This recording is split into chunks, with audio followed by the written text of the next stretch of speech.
अब आपको बताते हैं कि पाकिस्तानी फिल्म इंडस्ट्री भी अब नई बुलंदियों को छू रही है। माशाल्लाह गुज़िश्ता कुछ सालों में पाकिस्तानी फिल्मों ने न सिर्फ रिकॉर्ड तोड़ बिजनेसेस किए हैं बल्कि मुल्क में मौजूद जो दीगर टैलेंट है उसको भी हौसला दिया है कि पाकिस्तान में भी अच्छे काम और अच्छी स्टोरी को पज़िराई मिल रही है। और अब एक और खुशखबरी है कि पाकिस्तान की पहली हाथ से तैयार करदा हैंड ड्रॉन एनिमेटेड मूवी जो है द ग्लास वर्कर सिनेमा घरों की जीनत अब बन चुकी है और इसे शायकीन की जानिब से खूब पज़िराई भी मिल रही है। और सिर्फ यही नहीं बल्कि अगर कहा जाए कि बरसगीर की पहली एनिमेटेड फिल्म है जिसे NSE international animation film festival 2024 में मुकाबले के लिए मुंतखब किया गया है, तो ये भी बिल्कुल दुरुस्त होगा। इस एनिमेटेड फिल्म के हवाले से आपको ये भी बताएं कि इस फिल्म के जो खालिक हैं उस्मान रियाज, इस शाहकार को 10 साल की मेहनत से उन्होंने तैयार किया और इस फिल्म के हर फ्रेम को हाथ से बनाकर उसे कहानी की शक्ल दी है। और ये फिल्म 1477 कट्स और इसके अलावा 2500 जो इनफरादी ड्राइंग्स हैं ना उस पर मुश्तमिल है, जो कि वाकई एक मेहनत तरफ और हैरान कुन काम है। 1477 कट्स, 2500 इनफरादी ड्राइंग्स, 10 साल की मेहनत and then here is the शाहकार। इसके बारे में हम बात कर रहे हैं। आमिन, सिर्फ कहना आसान है।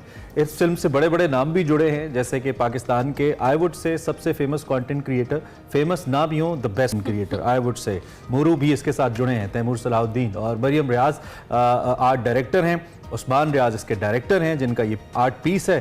और we are lucky to have 3 of them. I mean ये तीनों हमारे साथ मौजूद हैं और आई थिंक ये सबसे बेहतरीन चेहरा है पाकिस्तान का, other than the politicians that we show 22-22, 23-23 घंटे।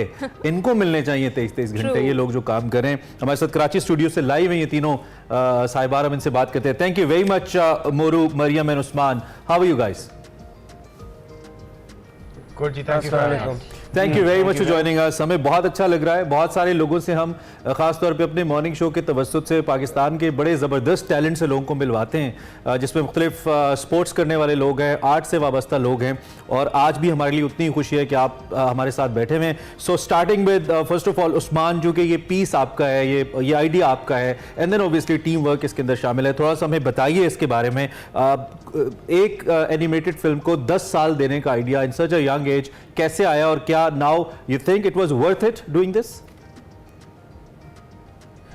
जी, अभी देखते हैं। I think the experience was worth it अल्हम्दुलिल्लाह। इसको पूरे जो 10 साल लगे हैं, आई जस्ट क्लैरिफाई कि पूरी जर्नी 10 साल की थी। 2014 में शुरू हुई थी और अब जाके ख़त्म हो रही है। I was 23 years old when I started. I'm 33 now. और पूरी फिल्म को 10 साल, मतलब अगर मैं ब्रेक डाउन दूँ तो 2014 से 2019 तक हम स्टूडियो को खड़ा कर रहे थे, हम इंफ्रास्ट्रक्चर तैयार कर रहे थे, लोगों को ट्रेन कर रहे थे, कहानी को रिफाइन कर रहे थे। मैंने किक स्टार्टर भी एक किया। I am a TED senior fellow, तो मैं टेड स्टेज पे जाके वहाँ पे किक स्टार्टर डेब्यू करके पैसे रेज करके एक पायलट बना के हम वापस जापान लेके गए। जापान से फिर और प्रोडक्शन टैलेंट ऑन बोर्ड आया और फिर 2019 से 2023 के आखिर तक हमने मूवी बनाई। तो फिल्म को 4 साल लगे, लेकिन पूरी जो जर्नी थी उसमें 10 साल लगे। बिल्कुल सही है। अच्छा, ग्रेट। वैसे पूरा 4 साल में भी आपने ये पूरी हैंड ड्रॉन जो एनिमेटेड मूवी बनाई है, बड़ा शाहकार है। अच्छा मोरू, आप बताइएगा आपका ये वाला एक्सपीरियंस कैसा रहा? जी, मैं बहुत देर से उस्मान के काम को फॉलो करता आ रहा था। उनकी मौसीकी से लेके मुझे पता नहीं था एक्चुअली वो आर्ट भी करते हैं, लेकिन वो डांस भी करते हैं। परफॉर्मेंस आर्ट्स में उनका काफ़ी ज़्यादा रोल रहा है। मुझे इन्फ्लुएंस भी किया उनने बहुत ज़्यादा अपने म्यूज़िक से, तो मैं उनको फॉलो करता आ रहा था।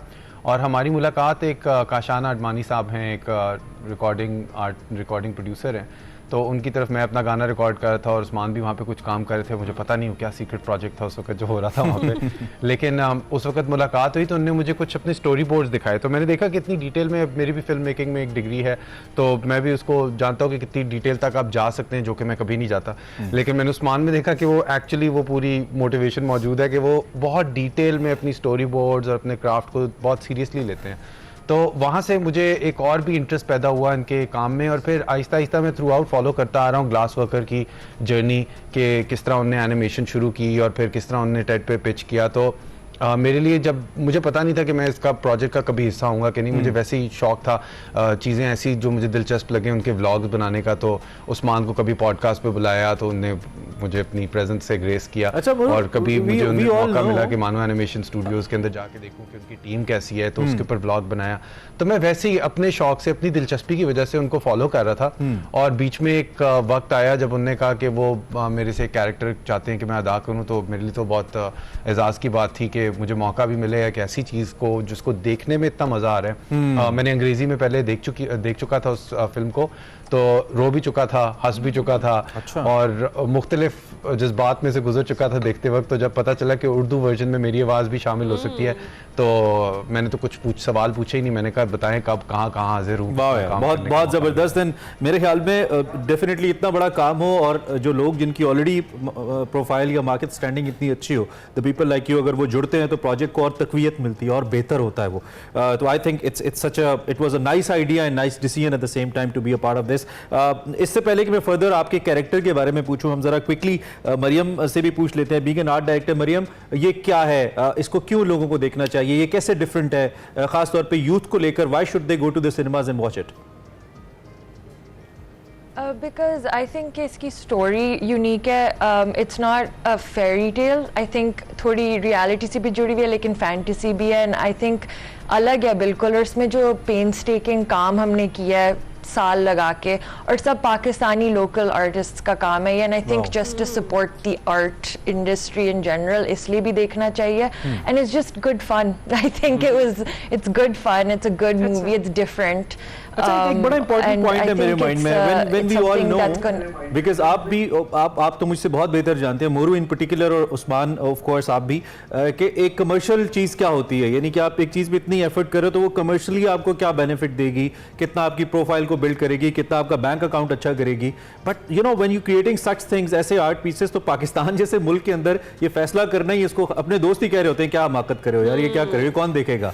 But you know then working on it and working for like 10 good years, तो ये तो बहुत मुश्किल फैसला था. ये कैसे किया फिर कि यार ये करना है, and then finally you have done it?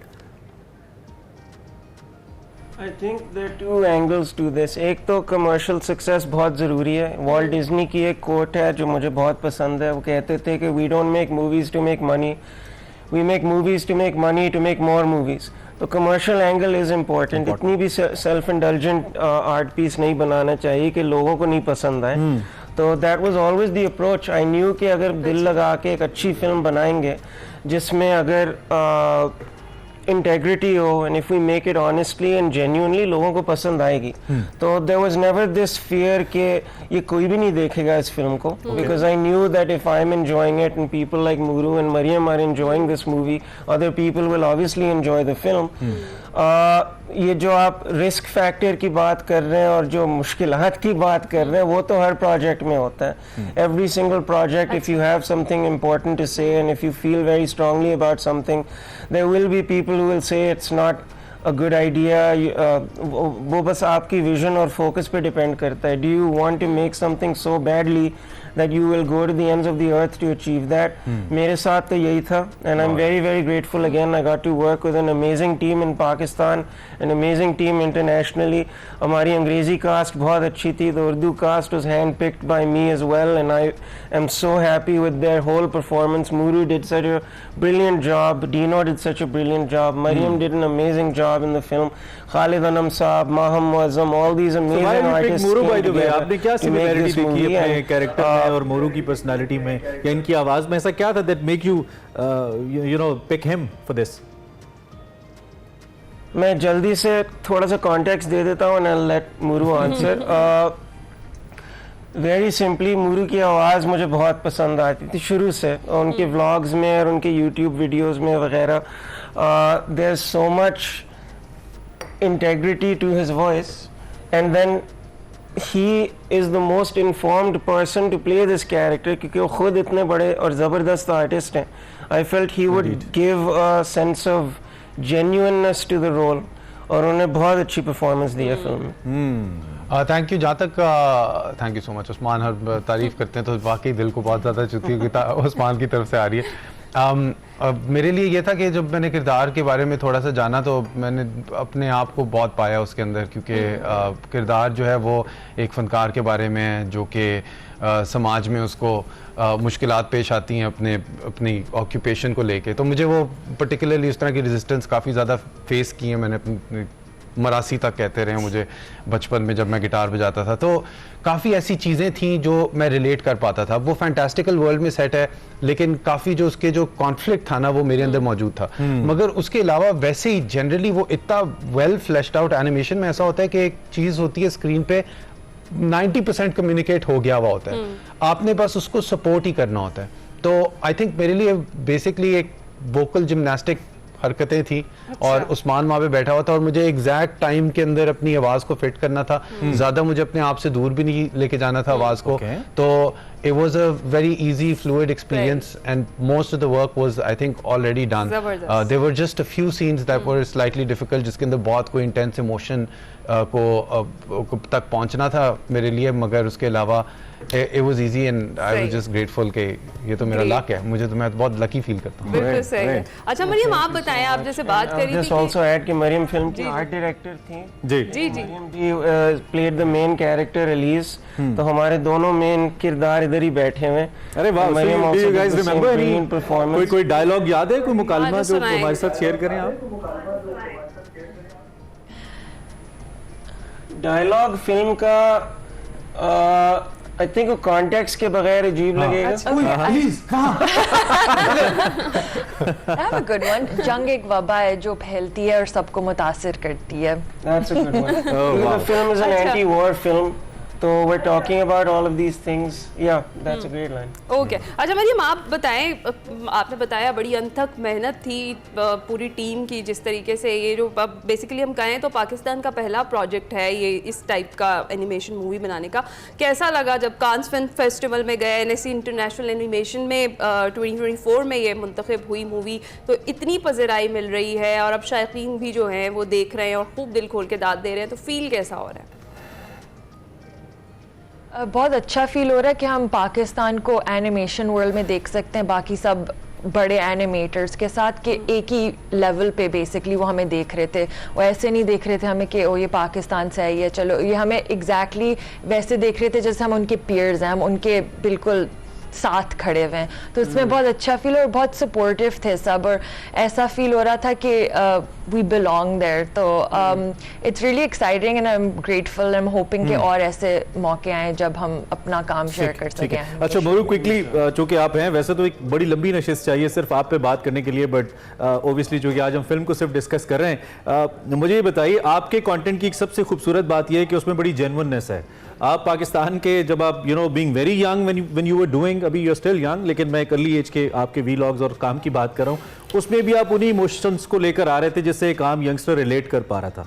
और अब भी मैंने आपका काम देखा है वो ऐसा ही है जिससे आम जो एक बंदा है जिसके लिए आप बना रहे हो उसको रिलेट कर पा रहे हो, उससे ऐसे लगता है कि ये मैं ही हूँ, ये मेरा कैरेक्टर है।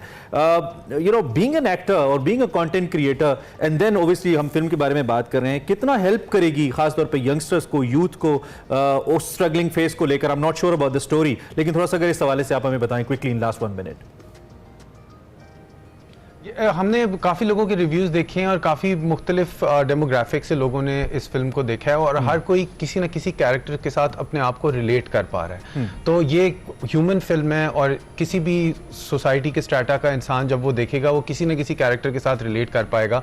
और मेरे ख्याल से जहाँ तक मैंने देखा है, हम तो किरदार अदा करके अपना काम करके पीछे हो चुके हैं, लोगों की रिस्पॉन्स से हमें पता चल रहा है कि लोगों के जज्बात उजागर हो रहे हैं, वो रिलेट कर पा रहे हैं। तो आई थिंक वो अब ऑडियंस डिसाइड करेगी और आई थिंक सारे ही रिलेट कर पाएंगे। ठीक है, अगर इंसान है तो, अगर रोबोट नहीं है तो, रोबोट है तो फिर मुश्किल है। I wish we would have more time जिसमें हम मजीद बात करते हैं, लेकिन Usman, Maryam and Taimur, Moru, thank you very much for precious time.